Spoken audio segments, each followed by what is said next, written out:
A seemingly ordinary woman gets turned away at a hotel.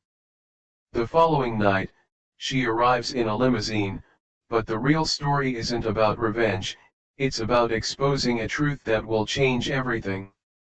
Olivia Hayes's voice was steady as she spoke into her digital recorder, her reflection catching in the lens of her hidden camera disguised as a simple brooch. The gray sweater and light wash jeans she wore weren't her usual attire, they were her research uniform, carefully selected to appear ordinary yet neat. This will be my 19th luxury establishment in Manhattan. The previous pattern holds consistent, 18 rejections based solely on appearance, despite financial capability. Unlike most people preparing for a night at a luxury hotel, Olivia, 42, wasn't choosing outfits to impress. She was methodically documenting a social experiment 3 years in the making. The walls of her modest Brooklyn apartment were covered with photographs, news clippings, and interview transcripts, a tapestry of America's invisible class barriers. Olivia wasn't just a filmmaker, she was the architect of the Invisibility Project, a groundbreaking social experiment disguised as a documentary.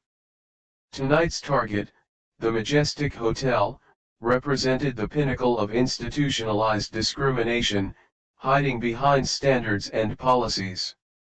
Initial approach will be standard: request accommodation, present valid credit card, observe reaction, she continued, adjusting her unassuming earrings that contained state-of-the-art recording equipment. Network meeting tomorrow will determine if we proceed with Phase 2. Her phone buzzed. It was Ben, her producer. Team is in position, his text read. Undercover cameras at lobby entrance, bar, and reception area. Remember, we're not just documenting rejection, we're revealing the system. Olivia smiled slightly. This wasn't personal for her, it was purposeful. Her own mother had spent 30 years working as housekeeping staff in hotels just like the Majestic, invisible to the very guests whose messes she cleaned. Tonight was about making the invisible visible. Phase 1 initiating at 7:00 p.m., she recorded, slipping the device into her pocket. If patterns hold, Phase 2 will commence tomorrow at precisely 8 p.m. What the Majestic staff would soon discover is that they weren't rejecting a simple hotel guest, they were becoming unwitting participants in a social revolution that would soon air on national television. The Majestic Hotel's lobby gleamed with old-world opulence, marble floors that reflected crystal chandeliers, ornate gold detailing on every surface, and the subtle scent of money that no amount of designer perfume could replicate. Olivia entered with deliberate confidence, observing how heads turned and eyes narrowed at her simple attire. She wasn't just watching their reactions, she was cataloging them: the slight stiffening of shoulders from the doorman, the barely perceptible step back from a passing guest, the quickly exchanged glances between staff members. Subject approaching target area, she murmured into her hidden microphone, knowing her team across the street was receiving every word. This wasn't just another rejection to document, this was the culmination of a project that had already transformed 3 major hotel chains' policies nationwide. At the reception desk, a blonde woman in a precisely tailored black suit and tie looked up, her practiced smile faltering as she assessed Olivia's casual appearance. The name badge read Tiffany Davis, front office manager. "Good evening," Olivia said pleasantly, sliding her platinum credit card across the counter. "I'd like your finest available suite, please." Tiffany's eyebrows arched slightly as she took in Olivia's gray sweater and jeans. She made no move to touch the card. "Do you have a reservation?" "No, but I checked your website 20 minutes ago, you have 3 suites available," Olivia replied, her tone pleasant but firm. Tiffany's smile tightened. I'm afraid our system must be outdated, we're fully committed tonight. Olivia nodded as if accepting this explanation. That's interesting, your online booking system showed real-time availability. Looking a little rough, Tiffany muttered under her breath, just loud enough for nearby staff to hear. A tall man approached, his custom suit and authoritative stride marking him as management. Is there a problem, Tiffany? Mr. Harrison, I was explaining to this person that we're fully booked. Harrison cast a dismissive glance at Olivia. I see. He turned to Olivia with practiced condescension. Perhaps there's been a misunderstanding about our establishment. The Majestic maintains certain standards for our clientele. Olivia's hidden cameras captured every word, every expression. This wasn't just personal discrimination, it was systematic policy masked as standards, exactly what she needed for her documentary's final sequence. Are you refusing me service based on my appearance? Olivia asked directly, deliberately loud enough for nearby guests to hear. Harrison stiffened. We have your code policy clearly outlined on our website, which I reviewed before coming. It states neat, appropriate attire. Are you suggesting my clothes aren't clean or appropriate? The confrontation was drawing attention now, exactly as Olivia had planned. Several guests paused their conversations to watch, a couple at the bar aimed phone cameras in their direction. The interpretation of appropriate is at management's discretion, Harrison replied coldly, and in my professional assessment, your current presentation does not meet the Majestic standards. An unexpected voice cut through the tension. Excuse me, what's happening here? The voice belonged to an older gentleman in an impeccably tailored suit, his silver hair and commanding presence drawing all eyes. He wasn't part of Olivia's plan, an unexpected variable. Mr. Caldwell, Harrison straightened immediately, nothing to concern yourself with. Just a misunderstanding about our availability. Caldwell looked between Olivia and the staff, comprehension dawning in his eyes. I couldn't help but overhear. Are you refusing this woman service because of how she's dressed? Harrison faltered. Sir, we have standards. I've been staying at the Majestic for 20 years, Caldwell interrupted, and I don't recall judging people by their clothes being one of those standards. Olivia remained silent, observing this unexpected development. Her project had documented dozens of rejections, but never before had someone of obvious privilege intervened. She'd need to adjust her analysis. Tiffany leaned forward, lowering her voice but not enough to escape Olivia's recording devices. Sir, we're simply following protocol for undesirable guests. Looking shabby is against our dress code. Undesirable. Caldwell's voice rose. Based on what criteria? Harrison stepped in smoothly. Mr. Caldwell, I assure you, we're simply maintaining the exclusive atmosphere our guests expect.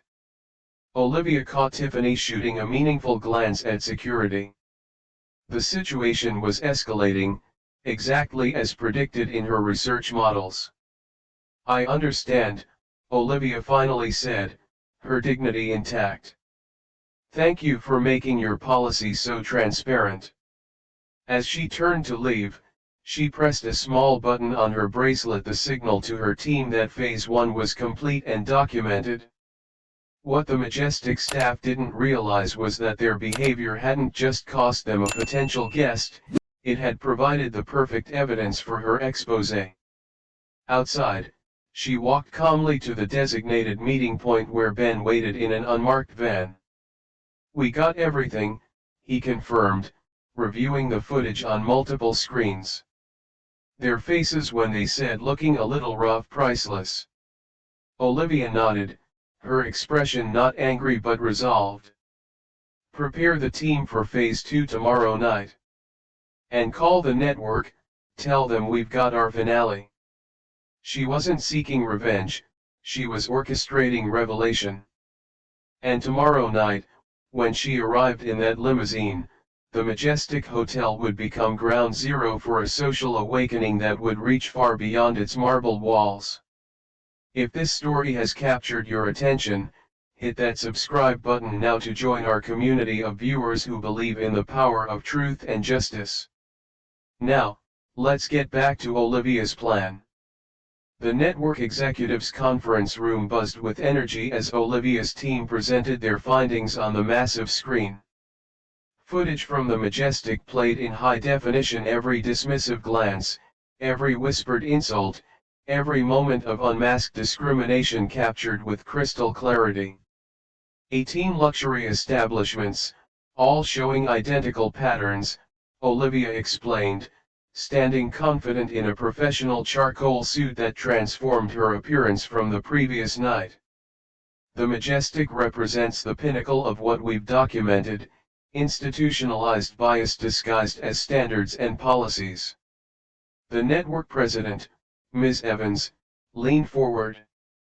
This is powerful, Olivia, but what makes the Majestic story our finale? We need something that transcends the pattern, something unexpected.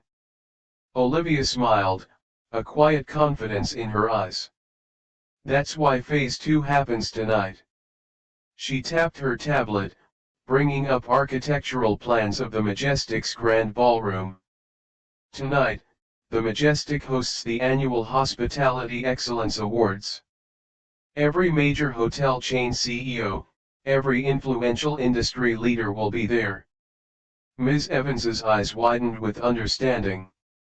You're not just confronting one hotel. I'm confronting the entire system, Olivia confirmed. 3 years of research has shown this isn't about individual bias, it's about an industry built on visible and invisible barriers. Tonight, we bring those barriers down. Back at her apartment, Olivia reviewed the evening's strategy with her team. The wall once covered with research was now transformed into an operations center, photographs of industry leaders, seating charts for the gala, and multiple contingency plans.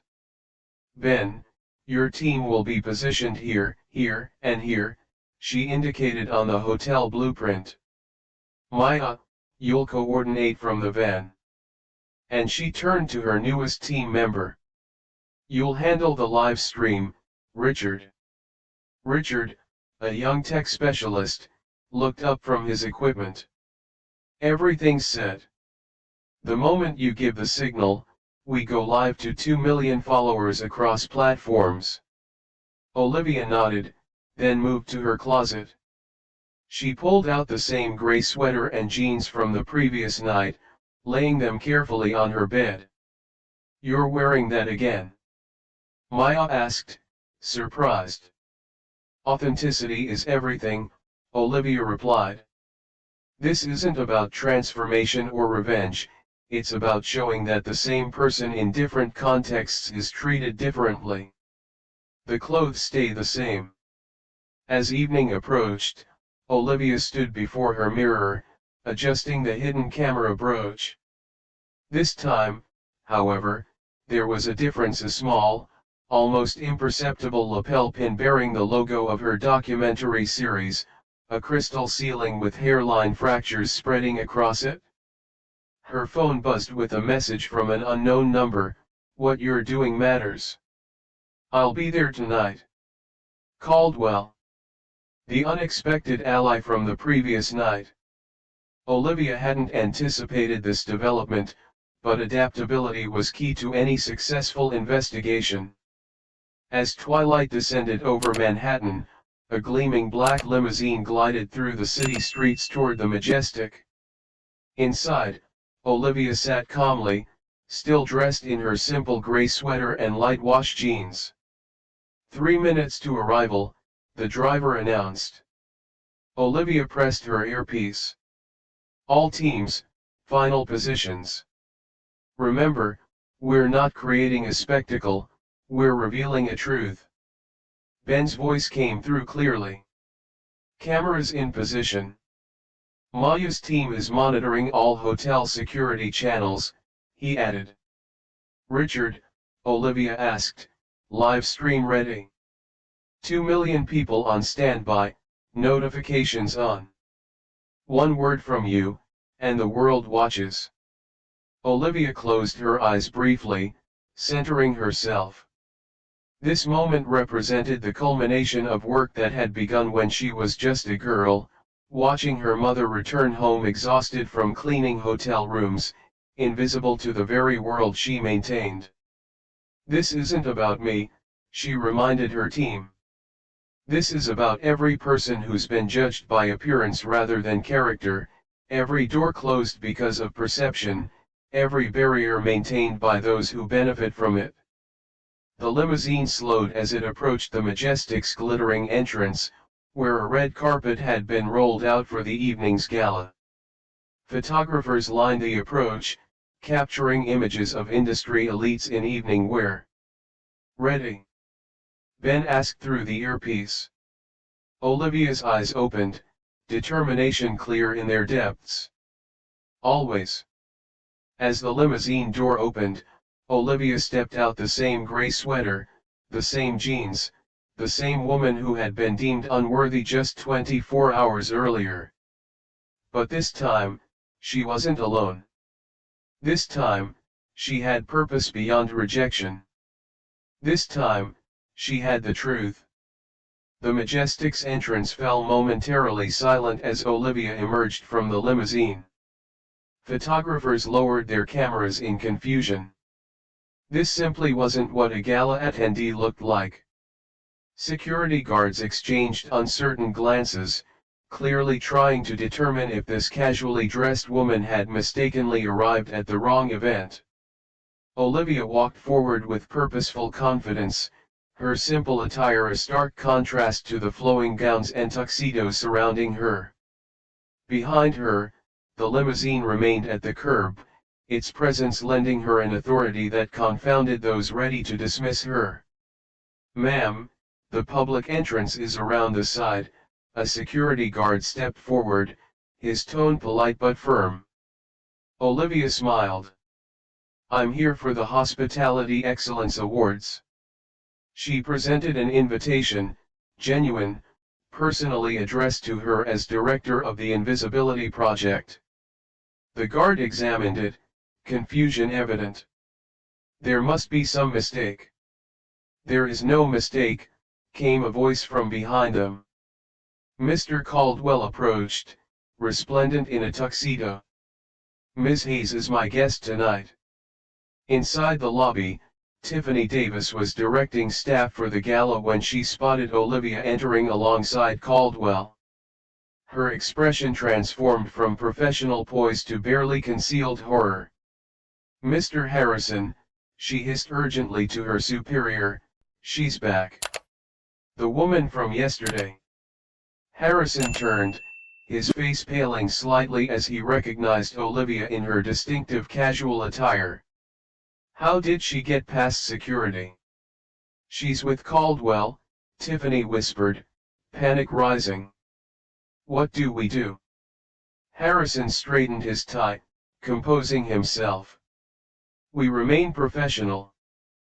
Perhaps she's his charity case or something. Just keep her away from the industry executives." Too late. Olivia was already moving confidently through the pre-gala reception, Caldwell at her side, making introductions. With each conversation, she presented her business card, identifying her as the director of the Invisibility Project. "Fascinating concept," remarked the CEO of Continental Hotels, examining her card. "Social experiment disguised as documentary." "More accurately, truth disguised as experiment," Olivia replied. "We been documentin' how the hospitality industry treats people based solely on appearance." The CEO's interest was piqued. "And what have you found?" Perhaps you should ask your frontline staff, Olivia suggested, her gaze subtle. Or better yet. She gestured almost imperceptibly toward where Harrison and Tiffany were anxiously watching from across the room. Throughout the reception, Olivia moved with purpose, her hidden cameras documenting everything: the whispered comments about her attire, the sideways glances, and most importantly, the growing realization among hotel staff that something significant was unfolding. As guests began moving toward the ballroom for the main event, Harrison finally mustered the courage to approach. "Miss, I don't believe we caught your name yesterday," he began, attempting to regain control.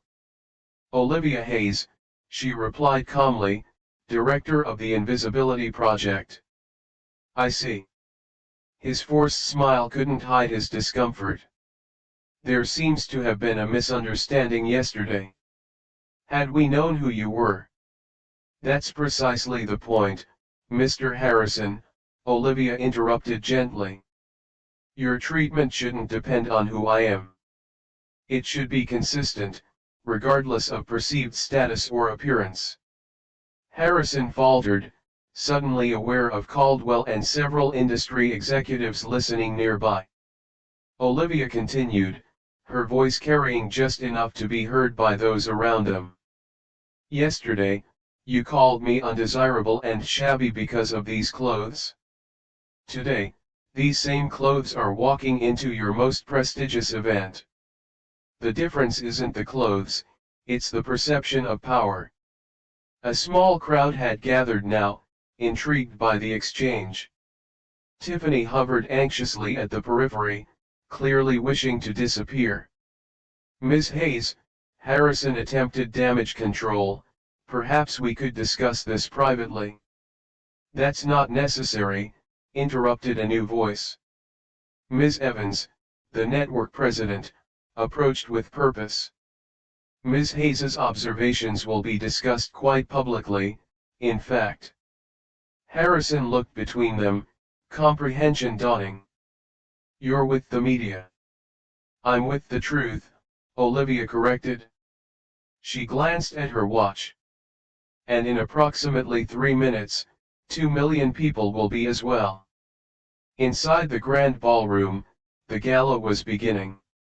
The industry's elite took their seats at elegantly appointed tables, unaware of the revelation about to unfold on stage. Preparations for the evening's awards ceremony continued. Olivia took her assigned place at Caldwell's table, directly in view of the stage. Around her, executives in formal attire shot curious glances at her simple sweater and jeans. Her earpiece activated. "Live stream ready," Richard confirmed. "Network feed standing by." The ballroom lights dimmed slightly as the event's host took the stage. Ironically, a celebrated TV personality known for his segments on luxury travel. He welcomed the audience, speaking glowingly about the highest standards of hospitality excellence. Olivia touched her earpiece. "Now." Across the room, hidden screens suddenly activated, interrupting the host's speech. The ballroom fell silent as yesterday's footage began playing. Olivia being rejected, the looking a little rough comments, the dismissal based purely on appearance. "What is this?" demanded the host, looking off stage for explanation. Olivia stood, her voice clear and steady. "This is the reality behind hospitality excellence." All eyes turned to her as she walked confidently toward the stage, her simple gray sweater and jeans now the most powerful attire in the room. "Ladies and gentlemen, my name is Olivia Hayes. For 3 years, I've been documenting how the hospitality industry, your industry, treats people based solely on appearance." More screens activated, showing similar rejections at different luxury establishments throughout the city. In each case, the person was well-spoken, financially capable, but simply dressed differently than expected. "For you, a free like is easy. but for me, it is the greatest support and encouragement. For this video, can you give me 1 like and 1 subscription? Thank you very much. Last night, I was rejected by this hotel, the Majestic, host of tonight's Excellence Awards. I was called a little rough and told I didn't belong. Tonight, I'm wearing the exact same clothes, but arriving in a limousine changes everything. The ballroom remained stunned into silence. At the back, Harrison and Tiffany stood frozen, their faces captured on the very screens displaying their discriminatory behavior. This isn't about individual employees, Olivia continued. This is about a system that trains people to value appearance over character, perception over reality, a system many of you in this room have built and maintained. She gestured to the screens, now showing her mother in a hotel housekeeper uniform. For 30 years, my mother cleaned rooms in hotels like this one. She was essential but invisible. The invisibility wasn't accidental, it was by design, a design that extends to how you determine who belongs and who doesn't. Ms. Evans approached the stage, taking position beside Olivia. The Invisibility Project documentary series premieres next month on National Network. But tonight, thanks to Ms. Hayes' work, 2 million people are watching this live stream. Witnessing the gap between hospitality's promise and its practice. The revelation crashed through the ballroom like a wave. Some executives looked defensive, others embarrassed, and a surprising number appear genuinely thoughtful, as if seeing their industry through new eyes. At the back of the room, Tiffany had slipped away, but Harrison remained, his professional facade crumbling as he realized the magnitude of what was unfolding. Caldwell stood next, approaching the stage. As someone who has benefited from luxury hospitality for decades, I never questioned who wasn't in the room with me. Ms. Hayes' work has opened my eyes, and hopefully yours as well. Olivia surveyed the room, her gaze finally settling on Harrison. This isn't about punishment or public shaming, it's about recognition and change. The question isn't whether bias exists in your establishments, we've proven it does. The question is, what will you do about it? The ballroom, moments ago a monument to exclusivity, had transformed into something else entirely, a space for uncomfortable but necessary truth. And at its center stood Olivia Hayes in her simple gray sweater and jeans, finally visible to everyone. 3 months later, Olivia sat in a sleek conference room overlooking Central Park. Across from her, executives from 12 major hotel chains presented their newly developed Fair Welcome Standards, comprehensive policy changes directly inspired by the Invisibility Project. All frontline staff will undergo quarterly bias recognition training, explained the CEO of Continental Hotels, and mystery guests of varying appearances will regularly test our adherence to these standards. Olivia nodded, reviewing the document before her. And the transparency requirements. Monthly public reporting of all service refusals and their justifications, confirmed another executive. Complete accountability. The meeting concluded with handshakes and genuine commitments, not just corporate performative changes, but structural reforms with measurable outcomes. Olivia gathered her materials, now dressed in a professional but modest suit, her transformation reflecting not a change in values but in context. Outside, Ms. Evans waited with the latest ratings report. 26 million viewers for the finale, Olivia. The Invisibility Project is officially the most watched documentary series in our network's history. Olivia smiled slightly. And the Majestic. That's actually why I wanted to meet in person. Ms. Evans handed her a folder. They've asked to speak with you not about legal action, about consultation. Later that afternoon, Olivia walked through the Majestic's gleaming lobby, the same space where she'd been rejected months earlier. The difference now was palpable. Staff greeted guests with genuine warmth, regardless of attire, and a prominent sign displayed the new inclusive service pledge. At the reception desk stood a familiar face, Tiffany Davis, still employed but clearly operating under different protocols. Recognition flickered in Tiffany's eyes, followed by genuine discomfort. "Miss Hayes. They told me you were coming." "Hello, Tiffany," Olivia replied without malice. I owe you an apology," Tiffany said, her usual confidence replaced with sincerity. "What I said to you that night looking a little rough, it was inexcusable." Olivia studied her. "Why did you say it?"